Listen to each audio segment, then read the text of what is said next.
Do you wear busy like a badge of honor, like it's a good thing? Because if you do, you might want to pay attention to today's show. Salon owners are some of the most amazing people on planet Earth. The only problem is sometimes their hearts are so big and they give so much of themselves to their staff and guests that it creates unintended consequences. Our goal is to change the industry by elevating the way the rest of the world sees salons, spas, and barbershops and give it the credibility that it truly deserves. This is the Salon Owner Evo Revo Show. Today's podcast is brought to you by Salon Scale, allowing you to charge by what you know, not by what you feel. So today's topic is all about the busy. Dang, Doug, we were on a call last week and we were talking with our mentor group and we were talking to them and we realized that something had come up. Is that every time we turned around, somebody's like, oh man, it's a really busy day. I'm super busy. Oh, I've just been so busy lately. And by the way, if you're one of those people who is constantly caught saying, I'm really busy, you're going to want to pay extra attention to this show because we're going to talk about what that really means when you say you're really busy. And Doug, you've never said you're busy in your life, clearly, correct? Of course not. Of course not.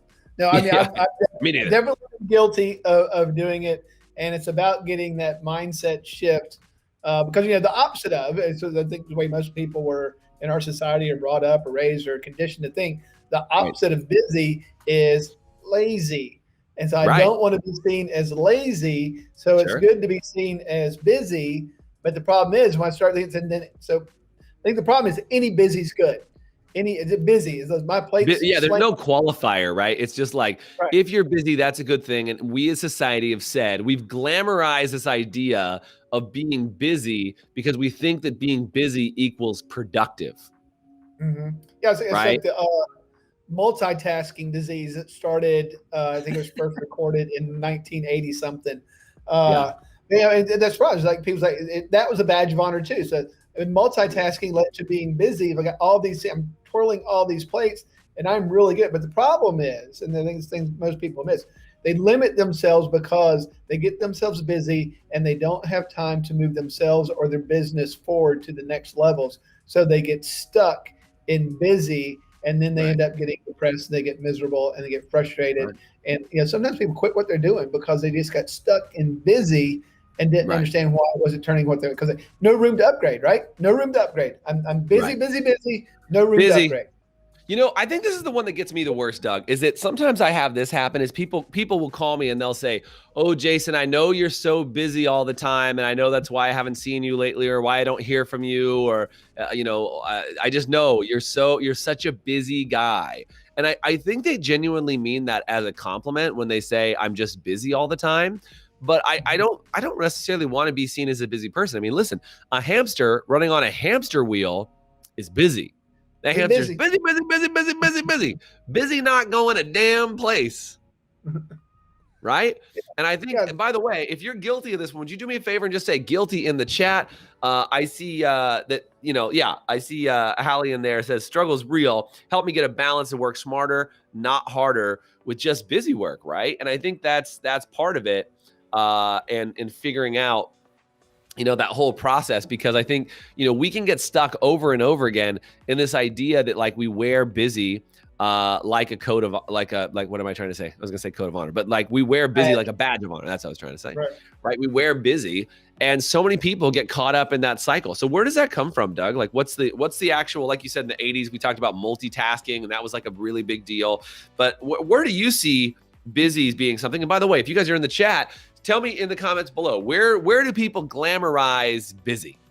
Well, I think it's like, we get this thing of that, I'm the problem solver. I can solve everybody's problem. No one can solve problems the way I can solve problems. No one can get this done. It takes too much time to explain it to somebody else. Better if I just do it. If I want it done correctly, this is a big one. If I want it done correctly, I need to do it. Do it on your own.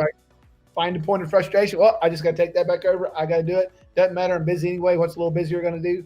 And so you just keep moving down that rail and not really looking at, and that's what I say, that's where you can get stuck there, and it's super dangerous to get stuck there because it actually is a hopeless spot.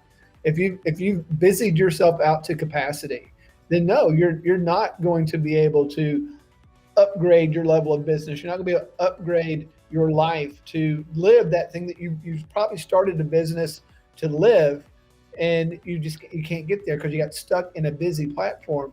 So I think today what we're talking about is how do we shift that mindset, so busy versus lazy to busy versus productive. Right. And that's the better question, right? The dichotomy of just saying busy or lazy is a problem because you can only be one or the other when you're stuck in a dichotomy, right? Dichotomy is either I am busy or I am lazy. I don't want to be seen as lazy, so therefore I'm busy. But if you switch that paradigm up a little bit and actually say, am I being busy or am I being productive? Because again, the hamster on the wheel makes no progress. But if that wheel was broken free from where it is and that hamster was running in that wheel, it would be making progress. It wouldn't be making progress, right? Is that you would be actually running down and actually making some serious progress and getting some momentum. And I think that's the area, right? Is that so many people get stuck in this mode where they are trained and conditioned by society and by life to be seen as busy. Now, by the way, they did a survey, and I don't remember this exact study, but they did a study, and they walked around an office, and they actually said most people, as long as they were in motion or moving while they were doing things at their desk and looked like they were working, is they were rated as being productive by their bosses and managers, as long as they were moving. And they planted people around to just say, I don't want you to actually work. I just want you to be in motion, right? I want you to be in motion when the boss comes walking by and just see. And they said that the activity, and I think this is really important, right, is that the activity would show that somebody was busy, but the activity didn't actually show progress. So think about this in your life. How many of you do something where you do an activity, but you're not actually making progress towards the area in your life that you want, right? If you're just going to work every single day and doing the exact same thing over and over again, and again, expecting something different, right? That's the definition of insanity, is that if you're not making progress with what it is that you're doing, and I think this is really the thing, Doug, is that when you get stuck in not making progress, is that it's a safety trap. Do you know what I mean by that? It's like it's a safety trap that says, my life is safer because I feel busy, even though I'm not making any progress. And then internally you look back and you're like, why for the last 5 years, I've been so busy, but I haven't made any progress? What the hell? I think it's something you can get comfortable. Just like, you can get comfortable in chaos. It's because you know it. So it's familiar. To do something different is unknown, which is uncomfortable. And right. It's one of the things, you force yourself out of it. And so one of the concepts that we like to practice and that we've been introduced to is called buying back time.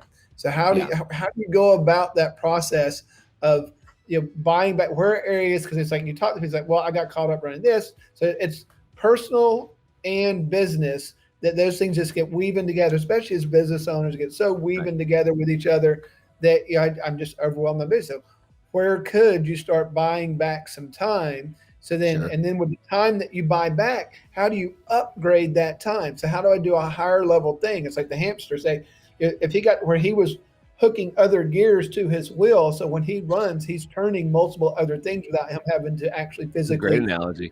Other wheels. Because a business, you get in the middle and you do it, and then all the stuff around you turns, and it's not you lifting everything anymore. So I think it's a great stuff.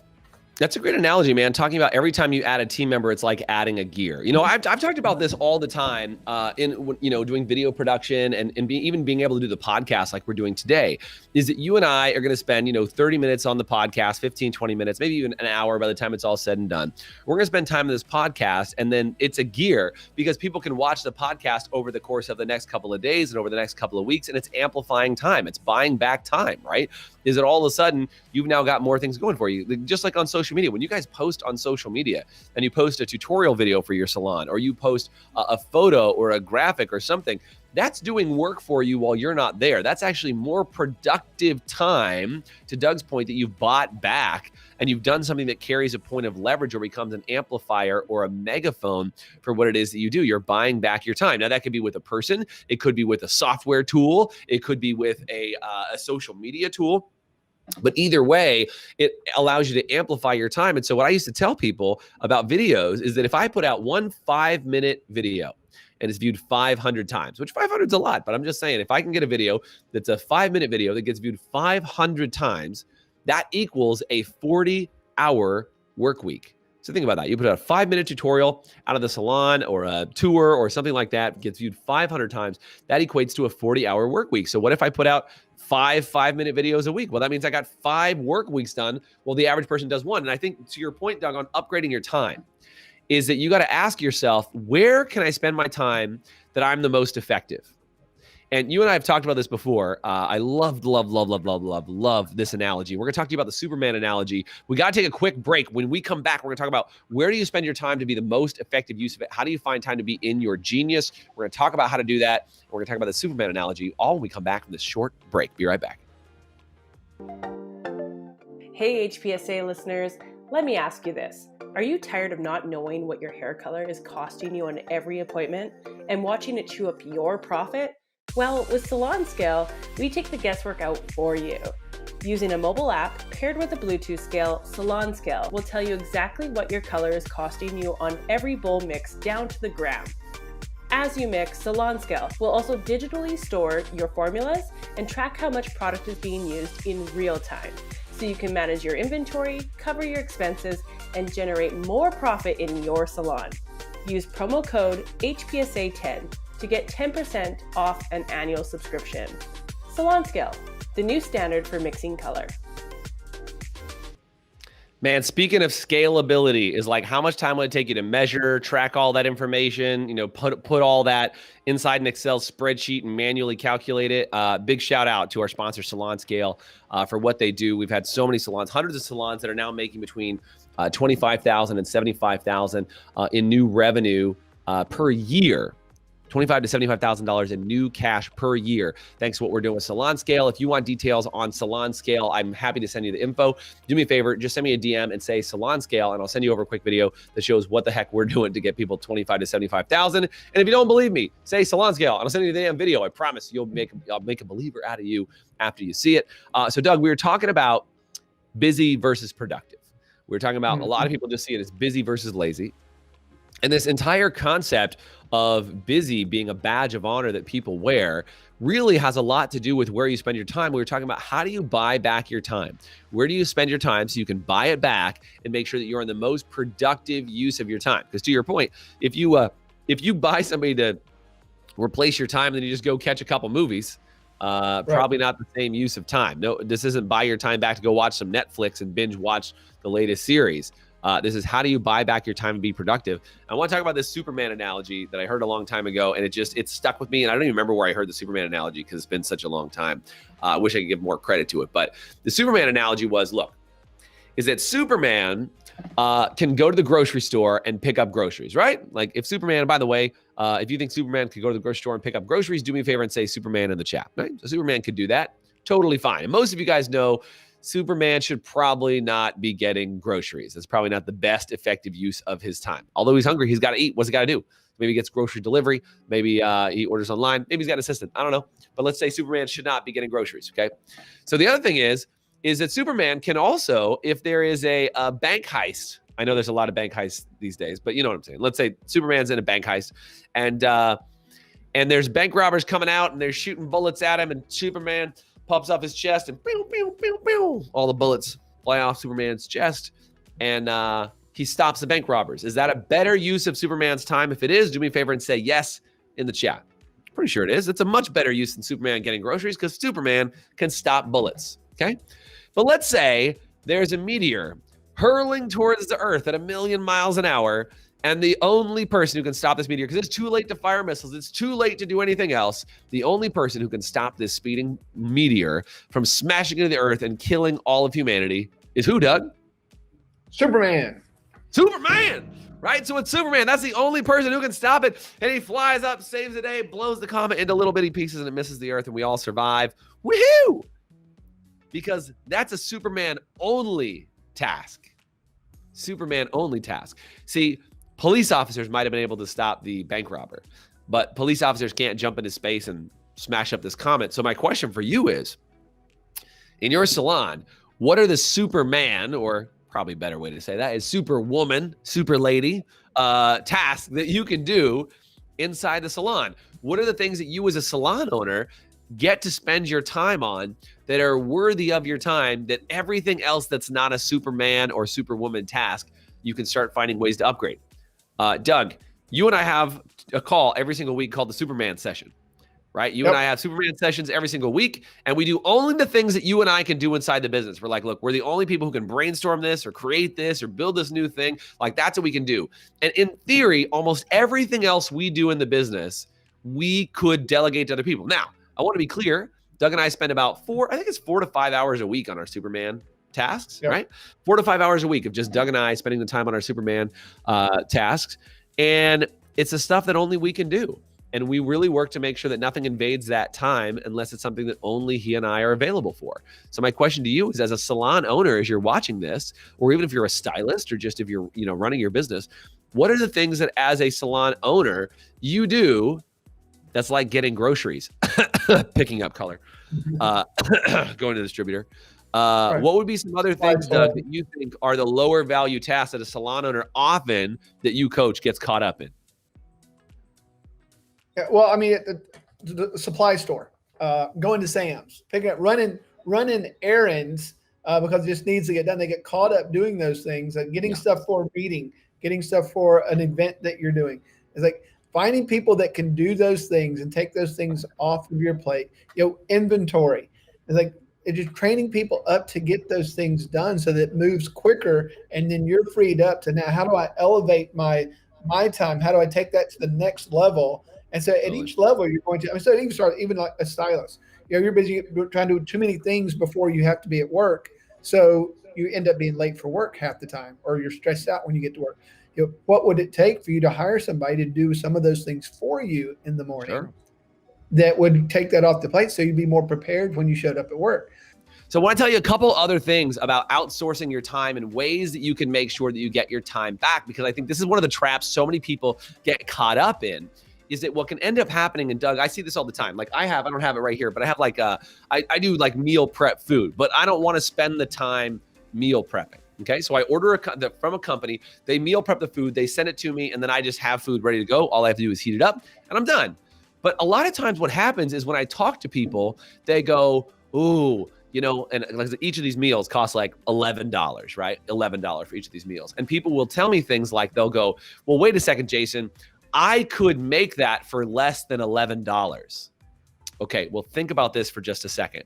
Is if you could make that for less than $11, how much is your time worth? So if I've got to spend 2, 3, or 4 hours meal prepping that, how much is my time worth? Which is why I want to give you an analogy. And again, this is from Dan Martell. Shout out to him for doing this. Is what is your effective rate of time? So do me a favor, grab a calculator. We're going to put this in real quick. I want you to do this. Grab a calculator. Here's what I want you to do. I want you to take how much income you make for the month. Take how much income you make for the month and divide that by 168. That's a normal amount of hours that somebody would work inside of a month. So if you take, if you make $5,000, $1,000, $2,000, $10,000, $20,000, $100,000, I don't care. Take however much money you earn per month and divide that by 168, and that will tell you your effective hourly rate. Okay, now if you're a business owner, do this for a second. Take your take-home income, divide that by 168. If you really want to mess yourself up, take how much money your business earns a month and divide that by 168. That's going to give you an effective value of your time. So as a business owner, you got to look at the whole value of the business, how effective the business is when you can work on it. But if you just at individual level, take your whole salary, divide it by 168. Whatever that number is, look at it. And ideally, anybody you can pay less than that hourly wage to do something, you should have them do something. But as a starter kit, as a way to get this whole thing kicked off and kicked into high gear, do me a favor, and whatever that number is, whether it's $25 an hour, $50 an hour, $100 an hour, whatever it is for you, divide it in half. So let's say it's $50, Doug. Let's take that. Let's say you make $50 an hour. And if you're a stylist, you might make $50 an hour behind the chair. I don't know. Let's put this out there. You might make $50 an hour. But if you can hire somebody for $25 or less to do something, you should hire them to do so. There are so many areas in your life that if you started looking for areas where you could invest in spending some time for somebody else, you could upgrade the time that you would have spent, you will change your life forever. Doug, what else do you want to talk about for upgrading time here? I think upgrading what you can do in the business to do better, but also upgrading what you're doing in your personal life to make it better. I mean, like if you're getting up and you're running out of the house because you don't have time in the morning, if you could buy some of that time back and take time for some meditation or some exercise before you get your day started, that's well worth buying that back because it's going to make you a more productive, more grounded person moving forward. It's like, look for those opportunities. The key is buying your time back. Then what am I going to do with that time to upgrade either personally or professionally that's going to move me to the next level of my life that I want to get to? That's right. And again, if you keep upgrading your time and keep finding ways for you to elevate what it is that you're doing, you will continue to grow. And if you're thinking, Jason, I don't know where I could find somebody to upgrade my time, there's a couple places I want to send you to. First of all, we do it all the time. We do it when food delivery. Sometimes we say, hey, it's not worth me making the hour run to go pick this up or go handle the food and deal with all that. So I'm going to pay somebody like a Uber Eats delivery or something like that to do it. There's also services, depending on where you are, called TaskRabbit or Thumbtack.com, or you can go online and hire people at Fiverr, Fiverr.com, and have them do simple tasks for you, simple web tasks that would take you hours. They can do in minutes. It'll save you tons of time. And I also want to say this too, as we wrap this episode today, Doug, is that oftentimes we will do things on our own that take us hours that take professionals minutes. Yep. And I think that's another thing that is really key is like, I was doing this the other day is like, I am guilty of this one all the time. Is I'm like, I could probably figure that out. Are you a fixer like I am? Do me a favor and say fixer in the comment section. Is like, I could probably figure this out. But I learned a long time ago, I can change my own oil in my car. I went to like automotive tech school. Like I know how to change the oil in my car, my motorcycle, and all those things. But there's all these hidden things that you don't think about. Me running to the store to go buy the oil takes 30 minutes. I have to buy the oil, bring it back. Then I have to have other things I have to do. So I have to have a can that I put the oil into. So then I spend 30 minutes draining the oil out of my motorcycle, car, whatever it is, putting it into a container. Then I have to close up the container, put it back in the car, drive to the oil place where I can go drop off the oil back to the store again. Well, there's another 30 minutes that I just ate. And then I have to come home and take another 30-minute shower. Well, not 30 minutes, but I got to get time getting ready again and put myself back together. And I spend another 10, 15, 20 minutes. So by the time it's all said and done, it cost me an hour to 2 hours worth of time that I could have been spending with my kids. I could have been spending with my wife, or I could be working on the business, all to save 30 or 50 bucks on an oil change. Right? Yep. So can I change the oil on my car? Can I wash my car? Can I do all those things? Abso-freaking-lutely. But if you understand that you cannot spend all of what was I going to say? What I wanted to say was about buying time, right? We talk about all the time is that people say, well, the only thing you can't get more of is time. I say false. I say you can buy other people's time all the time. And that's what it means to be an employer. You hire employees. You're buying other people's time all of the time. When you compensate them well to do it, and you do it over and over and over again, and you keep scaling up, that's what it means to be a business owner. Doug, anything you want to say in closing here? Yeah, I think it says, if you look at if you're $25, $50 an hour, that's what you're at right now. Well, if you buy back some time, could you up that to now you're $75 or $100 an hour because you're doing a higher value task? You're more effective at what you're doing. That's the mindset to get into. So you want to get to that next level of your life. You want to get that next level of your business. Start doing this process wherever you can, and just make sure you're upgrading that time that you're buying back, and then you can upgrade again and upgrade again. So It's a beautiful thing when you see it. So here's your job as you leave. If you want to make more money, you got to find somebody to do your job for the same rate you were doing it or less, and you will upgrade your time. Your number one job as an employer is to replace yourself for the jobs that you were doing so you can do the jobs that you need to be doing.